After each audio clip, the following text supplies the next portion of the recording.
때는 고려 말기. 나라는 안팎으로 어려움이 많던 시절이었지만 나라를 살리기 위해 열심히 공부를 하던 이들이 있었으니 정몽주와 정도전이었어요. 허허허, 참으로 기특하구나. 포온의 글은 생각이 바르고 정리가 잘 되어 있어. 삼봉의 글은 생각이 넓고 새로워서 재미가 있구나. 너희들은 앞으로 우리 고려의 기둥이 될 것이다. 과찬이십니다, 스승님. 저는 그저 배운 대로 바르게 쓰려고 했을 뿐입니다. 오히려 삼봉의 실력은 저도 놀라게 할 때가 많습니다. 형님, 또 저를 이렇게 놀리시는군요. 형님의 굳건의 뜻에 비하면 저의 글솜씨는 잔재주일 뿐입니다. 너희 둘이 같이 공부를 하고 토론하는 모습을 보면 참으로 기특하구나. 포온, 넌 그 굳건한 마음으로 이 나라를 바로 세우는 사람이 되어라. 예, 스승님. 선비는 늘 바른 길을 걸어야 한다는 것을 잊지 않겠습니다.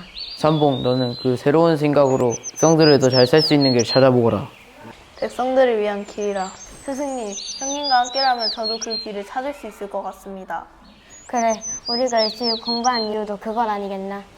배운 것을 백성들을 위해 쓰는 것. 우리 둘이 힘을 합쳐 고려를 더 좋은 나라를 만들어보세. 형님, 나중에 우리가 조정에서 의견이 나뉘게 되더라도 오늘 우리가 나눈 마음만은 꼭 잊지 맙시다. 허허허, 우리가 서로 싸울 일이 있겠는가? 두 사람의 나이 차이는 5살이나 됐지만 서로의 재주를 알아본 둘은 그 누구보다도 가까운 사이가 되었습니다. 하지만 그들의 희망과는 다르게 고려는 빠르게 쇠락하고 있었습니다. 안팎으로 혼란이 지속되고 있었으니 전하, 북방에서는 홍감족들이, 남쪽 바다에서는 왜구들이 들끓고 있사옵니다. 비답을 내려주시옵소서. 나라가 어찌 이 지경이 되었단 말인가. 전하, 나라가 어지러울수록 법과 도리를 바로잡아야 합니다. 백성을 돌보지 않는 나라는 결코 오래갈 수 없사옵니다. 정몽주는 새롭게 떠오르는 사대부들 중에 가장 촉망받는 인재였습니다. 그는 흔들리는 고려를 어떻게든 새로이 고쳐서 지키려 한 사람이었습니다. 고려는 북방의 홍건적의 침입으로 한때 수도였던 개경이 함락될 정도로 큰 피해를 입었고 왜구들의 약탈로 해안 지역이 초토화될 정도였어요. 하지만 젊은 장수 이성계의 힘으로 홍건적과 왜구를 막아낼 수 있었어요. 저분이 이성계 장군이죠. 존님을 막아내신 분이요. 과연 이성계 장군은 칼로만 싸우는 장수가 아닙니다. 백성을 먼저 생각했고 나라의 앞날을 고민했습니다. 이런 사람이야말로 지금의 고려에 필요한 인물입니다. 정몽주 대감이 이성계를 공개적으로 지지하더군. 내가 생각하기에 그는 매우 야심이 가득한 사람으로 보이네만. 그럴 수도 있겠지요. 하지만 저는 그에게 희망을 걸어보려고 합니다. 지금의 고려는 너무 낡았어요.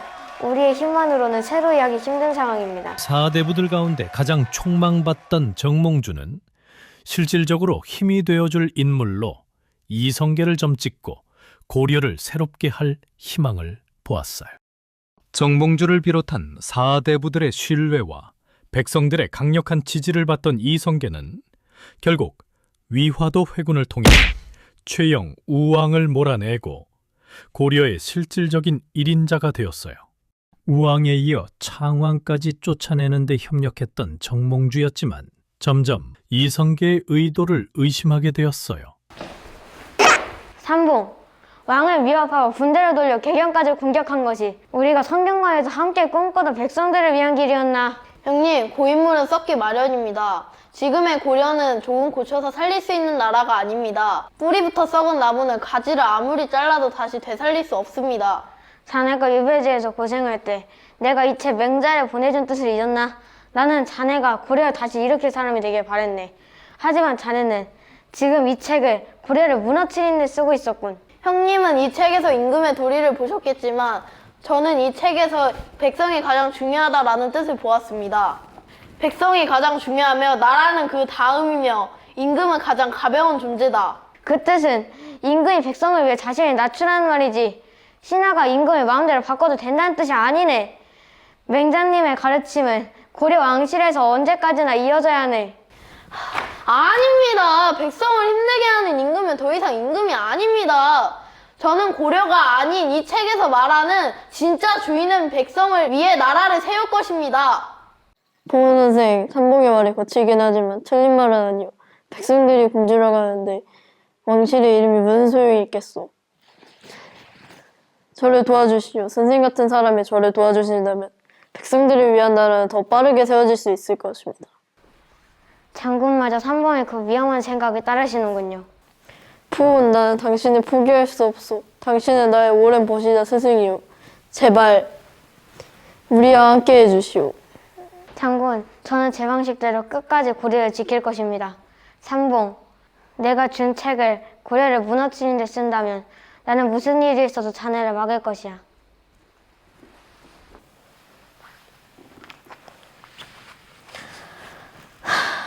삼봉, 정말 이 길밖에 없는 것이오. 큰 일을 이루려면 이런 아픔도 감수해야 합니다. 지금 결단하셔야 합니다. 하지만 정몽주에게는 조정의 실권을 장악하고 있던 이성계를 어떻게 할 수 있는 방법이 없었어요. 그러던 어느 날 정몽주에게 더할 나위 없이 좋은 기회가 찾아왔어요. 대감, 큰일 났습니다. 이성계 장군이 사냥 중 말에서 떨어져 크게 다쳤다고 합니다. 정말인가? 그럼 지금이 기회입니다. 이성계 세력이 약해진 지금 움직여야 합니다. 좋다. 지금 이 순간부터 비상계엄을 선포한다. 비상계엄이 옵니까? 고려를 어지럽히는 반국가 세력들을 일거에 척결하겠다. 이성계가 쓰러진 틈을 타 정도전을 비롯한 이성계의 측근들을 탄핵, 유배 보내며 정치적 쿠데타를 일으켰던 정몽주. 하지만 이성계의 빠른 회복 및 복귀로 마지막 시도는 실패로 돌아가고 말았어요. 보훈 선생, 와주셔서 감사합니다. 선생의 충정을 온 백성이 알고 있어. 이제는 부디 선생의 큰 뜻으로 나를 도와주시구려. 장군의 뜻이 백성들을 위한 길이라는 것은 알고 있습니다. 하지만 저 또한 이 나라를 위해 평생을 바쳤습니다. 그래서 더더욱 선생이 필요합니다. 선생 같은 분이 저를 도와주신다면 새 나라는 훨씬 올바르게 세워질 것입니다. 장군이 저를 부르신 뜻은 잘 알겠습니다. 하지만 저는 고려를 버리는 길에 설 수 없습니다. 선생, 과연 지금의 고려가 백성들을 지켜주고 있습니까? 굶주린 백성들만 생각해 주시오. 같은 이야기가 반복되는군요. 저는 제 목숨이 다하더라도 지켜야 할 것이 있습니다. 선생, 난 선생을 적으로 만들고 싶지 않습니다. 장군, 저는 이미 제 길을 결정했습니다. 부디 장군의 뜻이 백성을 위한 길이기를 바랍니다. 선생! 이성계의 아들 이방원 또한 존경하는 정몽주를 설득하기 위해 그의 앞에 섰어요. 선생님, 나라가 바뀌어도 백성들을 위한 길은 함께 갈 수 있습니다. 이런들 어떠하리 저런들 어떠하리 만수산 드렁치기 얽혀진들 어떠하리 우리도 이같이 얽혀져서 100년까지 누리리라. 이 몸이 죽고 100번 고쳐주고 백골이 진토되어 넋이라도 있고 없고 임향한 일편 단심이며 가실 줄 있으랴. 선생님의 뜻은 잘 알겠습니다. 부디 강령하시옵소서.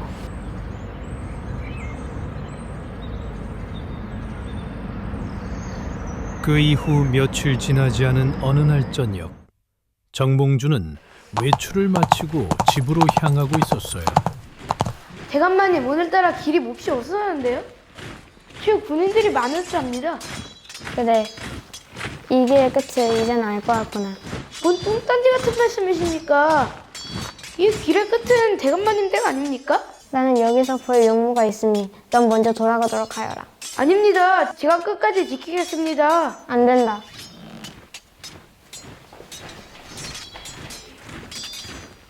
부모님께서 주신 몸이다. 내 몸이 훼손되는 것을 나는 볼 순 없다. 결국 그날 정몽주는 이방원이 보낸 부하에게 목숨을 잃고 말았어요. 고려를 지키던 마지막 기둥이 무너지고 말았어요.